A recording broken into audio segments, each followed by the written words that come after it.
Heavy rain poses new challenges to the San Luis Obispo agricultural community. Cal Poly student fights for increased accessibility in on-campus housing.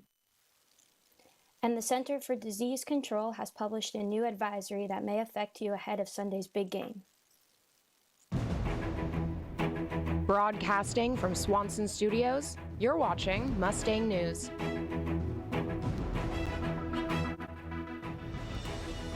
Good morning and welcome back to Mustang News TV. I'm Kylie Cooper.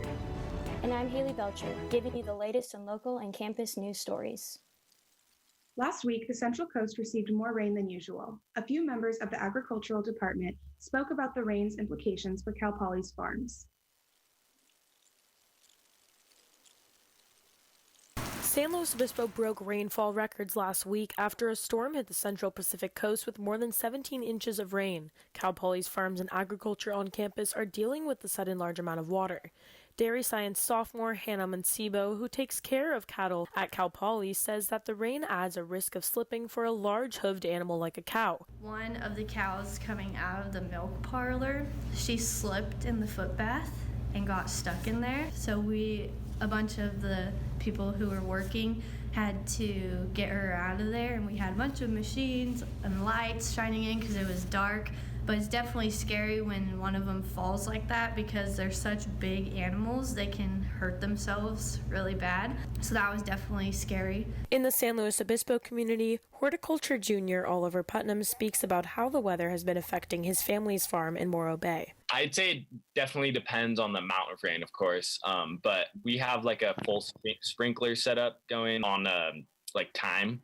Our water is pretty much taken care of, so the rain is not necessarily needed for us at the moment, at least. The rain is still a rarity and slow, and its long-term and short-term effects on agriculture is quite simple, as explained by Professor and Interim Head of Horticulture and Crop Science, Scott Steinmaus. In the long term, the rain is fantastic, and the more the better. We need more.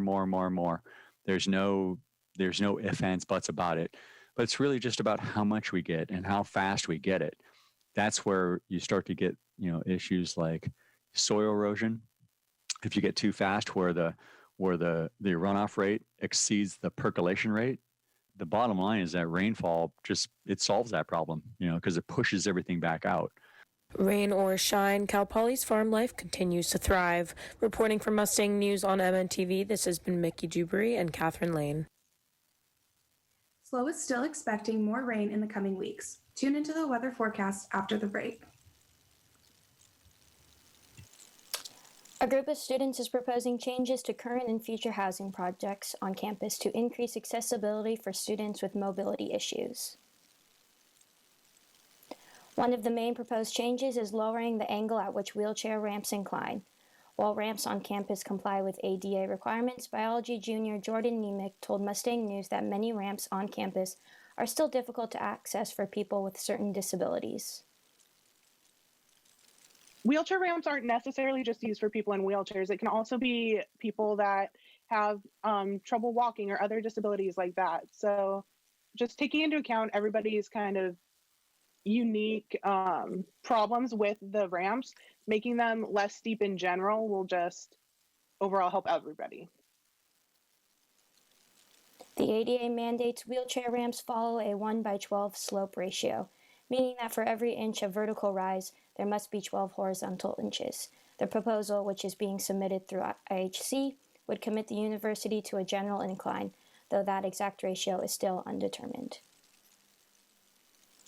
The proposal will not necessarily address accessibility issues in existing housing units on campus. The pandemic has constricted university housing's budget, making potentially costly projects like this harder to commit to. Stay tuned because after the break, we will hear a preview on the Super Bowl and the weather up next. I'm Kylie Caper, and we will be right back. Patriotism. It inspires passionate debate. It's worn like a badge of honor with good reason, because it means love and devotion for one's country. But what really makes up this country of ours? It's the people. To love America is to love all Americans. This year, patriotism shouldn't just be about pride of country. It should be about love. Love beyond age, sexuality, disability, race, religion, and other labels. because love has no labels.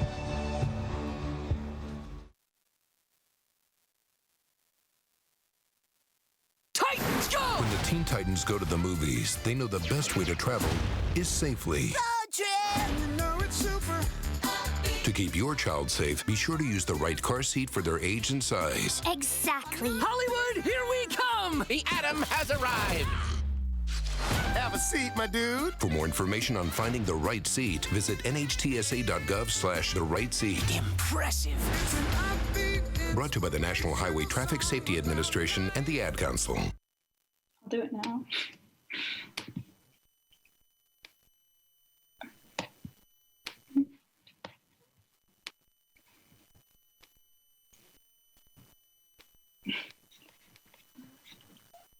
The weather today is sunny with a high of 62 and a low of 46 degrees. The humidity today is at 82% with winds blowing at 3 to 10 miles per hour. Looking at now for your 5-day forecast. We're looking at sunny skies for the rest of the week with temperatures staying in the 60s and heating up towards the end of the week. Wednesday is expected to be partly cloudy with a high of 61 degrees and a low of 41 degrees. Thursday will be sunny with a high of 64 degrees and a low of 39 degrees. Friday looks to be sunny as well with a high of 68 degrees and a low of 40 degrees.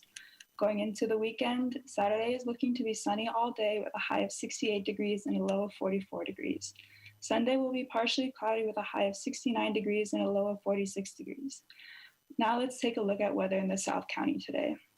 Arroyo Grande has a high of 62 degrees with a low of 43 degrees. Nipomo also has a high of 62 degrees with a low of 40 degrees. It's heating up in Guadalupe with a high of 84 degrees and a low of 75 degrees.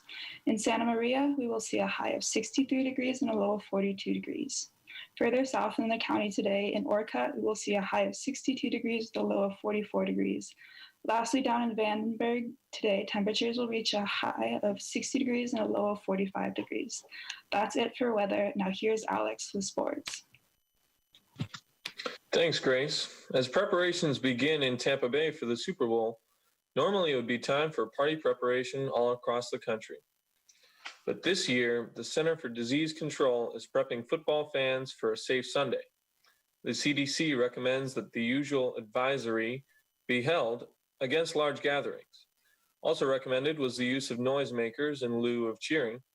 Cal Poly junior Nick Smith plans to adhere to the probably just gonna sit around and watch the game, probably cook dinner. Usually in years when there isn't a pandemic, I'd have a few people over and we'd have kind of a potluck or something, but I don't think I can get away with that. While the pandemic continues, so does all the hard work Cal Poly students do. Here's a look into how an English student is finishing out their college career with a creative senior project. As we pass the midpoint of our school year, Cal Poly seniors are starting to plan their senior projects. But English senior Merlena Jackson Rotundo has been working hard on her project since last summer. Jackson Rotundo is writing a play for her senior project, which she's excited about since it marries her passion for visual performance and her skills as a writer. I used to be a professional ballet dancer, so I've always been part of the arts and performance. Never speaking performance, so. She's writing a vignette-style play that highlights the lack of expression of Black Americans living a monotonous and, quite simply put, normal life in the media. Since Black experience is not as present in the theater, Jackson Rotundo hopes that her play can educate her audience on what it looks like to be outside of the white gaze. Black folks are always asked to explain themselves in every situation. Why are you here? How did you get here? Why is that your name? I think that's a huge thing and that really wears on people. She plans to finish her play either in the spring or summer quarter, but is mostly thankful for her experience since it's given her a new passion in writing plays, and would ultimately love to have a play produced. For Mustang News TV, I'm Blas Alvarado. More spotlights on senior projects will come next week. Coming up after the break, an update on Cal Poly's new Wine and Viticulture Center and a professor's book on wine and religion. Here she comes. I, Krista, take you, Jamie, to be my wife. When we found out that we were pregnant, we were just elated. We were just sitting there waiting for the pediatrician. She said she won't be taking you in as a client.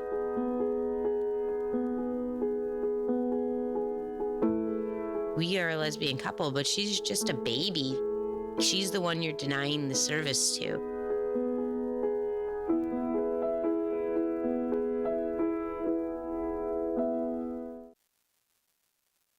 Mrs. and Mrs. Jimmy at the debut.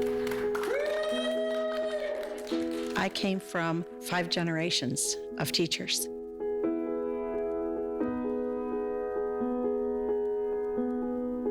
Losing my job was the bottom falling out of my world.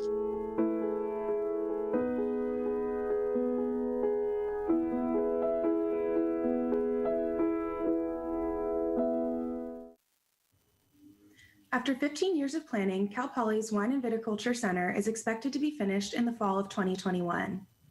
The $22 million facility is 100% privately funded and is designed to be industry standard.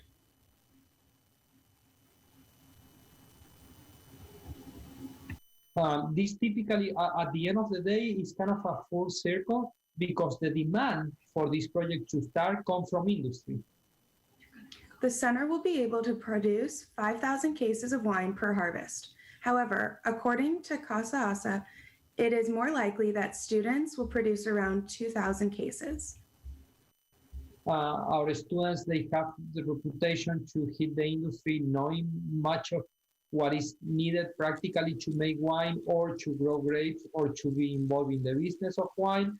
But in reality, we definitely lack the facilities. I mean, like we have very, very rudimentary facilities, and the time is right for us just to upgrade and just to be more at the level of the students that we are trying to, to produce or to release.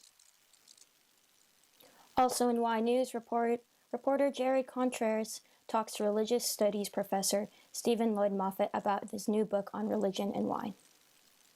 Religious studies professor Stephen Lloyd Moffat, seen here lecturing virtually, has a new book out, The Spirit of Winemakers, Finding Religion from the Vineyard to the Bottle. And so this began about a decade ago with a class here at Cal Poly called The Religion of Wine. And that sort of started a process for me to talk to both people who loved wine and then also to people who make wine. This new book explores Professor Lloyd Moffat's observations on winemakers. Winemakers are there not centrally to make money, but they feel called to make wine. And many of them are motivated to dedicate their life to wine, not just for a passion, which they are, many of them, passionate, but because of some higher purpose they see in wine. And so what the book tries to do is to understand those who make wine grounded in their higher purpose. But what does the professor mean by a higher purpose? What does he mean when he says religion? As someone who studies a broad array of religious viewpoints, what I just want to say is wherever you find community, wherever you find meaning and purpose, whatever makes you wake up and want to continue on in a rich and meaningful way, that can be religion. For Mustang News, I'm Jared Contreras. Thank you for joining us on Mustang News TV. I'm Haley Belcher. And I'm Kylie Caper. Have a good day.